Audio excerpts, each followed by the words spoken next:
Baik, Bismillahirrahmanirrahim. Assalamualaikum warahmatullahi wabarakatuh. Perkenalkan, nama saya Muhammad Yusuf Bur dengan NIM 10572118422. Di sini saya akan menjelaskan apa saja manajemen resiko itu. Jadi, sebelum kita beralih ke manajemen risiko, apa sih itu prinsip risiko? Jadi, resiko itu adalah potensi terjadinya suatu peristiwa kejadian, baik di luar pikiran maupun yang tidak dapat dipikirkan, dan dapat menimbulkan dampak negatif pada pencapaian visi dan misi dan tujuan sasaran. Nah, risiko ini adalah biasanya suatu ketidakpastian atau peristiwa yang tidak pasti yang berpotensi memberikan dampak yang negatif terhadap pencapaian dalam tujuan organisasi. Selanjutnya, mengapa perlu manajemen risiko? Seringkali ditafsirkan bahwa manajemen risiko ini dapat mengalihkan risiko terhadap apa yang terjadi di suatu perencanaan. Nah, tujuan dalam manajemen risiko adalah mengenali besar risiko yang akan dihadapi dan bagaimana cara mengelolanya. Kepastian organisasi untuk mencapai tujuan tanpa terekspos pada risiko yang berlebihan. Maka dari itu, manajemen risiko bukan sekedar untuk menghindari risiko, namun kita harus melakukan perhitungan secara mendetail untuk mengukur kuantitas risiko yang dihasilkan dan diperoleh setara dengan risiko yang akan dihadapi. Nah, untuk manajemen risiko, seringkali prosedur dan metodologi yang digunakan untuk mengidentifikasi, mengukur, dan mengendalikan dan memantau risiko yang muncul dari kegiatan operasional. Untuk suatu proses pengelolaan secara proaktif atau risiko dengan memitigasi risiko yang menjadi ancaman terhadap tercapainya tujuan organisasi. Suatu tindakan mengidentifikasi risiko secara terencana dan terukur dan mempersiapkan berbagai pendekatan untuk mengendalikan agar tujuan dapat dicapai. Eh, untuk hierarki manajemen risiko, yakni risiko berkaitan erat dengan kejelasan sasaran. Pemilik risiko adalah pemilik sasaran dan pada hal dasarnya hal ini berlaku di semua level organisasi. Risiko terdapat pada seluruh tingkat organisasi.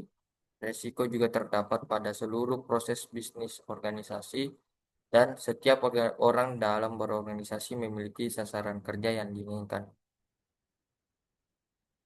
Nah, untuk proses manajemen risiko itu dalam menentukan risiko yakni penentuan suatu konteks. Jadi kita harus mengidentifikasi apa saja resiko yang akan dihadapi, baik itu resiko kecil, menengah maupun besar. Yang yang kedua ada analisis resiko, yang dimana kita perlu menganalisis sebab penyebab terjadinya resiko. Tanpa kita menganalisis lebih mendalam mengenai resiko, maka kita akan kurang memahami lebih detail mengenai resiko yang akan dihadapi. Yang ketiga, setelah kita menganalisis penyebab terjadinya resiko, perlu kita evaluasi resiko yang kita hadapi, yakni memantau lebih detail dan mengekspos secara mendetail tentang evaluasi yang akan diresiko. Dan yang ketiga, mengeksekusi resiko tersebut untuk meminimalisir agar tidak terjadi resiko yang lebih besar dan berdampak pada tujuan yang tidak diinginkan. Nah, untuk identifikasi resiko itu dapat melakukan identifikasi risiko harus mempertimbangkan faktor sumber dan penyebab risikonya. Yakni kalau kita lihat faktor internal, yakni ada infrastruktur, aset, proses dan personil dan teknologi. Sedangkan faktor eksternal, yakni politik, kita melihat dari segi keadaan politik, kondisi politik juga bisa mempengaruhi terhadap risiko suatu perusahaan, lingkungan jika terjadi suatu risiko lingkungan terhadap perusahaan, semisal bencana ataupun risiko lainnya dapat berupa ekonomi. Jadi risiko eksternal ekonomi seringkali juga dihadapkan pada suatu perusahaan. yakni kondisi ekonomi semisalnya krisis ekonomi ataupun terjadi inflasi atau deflasi, itu sangat mempertaruhkan keberlangsungan suatu perusahaan yang dinilai. Ada sosial, regulasi dari pemerintah itu juga sangat mempengaruhi terhadap keberlangsungan kinerja perusahaan dan ada masyarakat. Mungkin itu saja dari saya.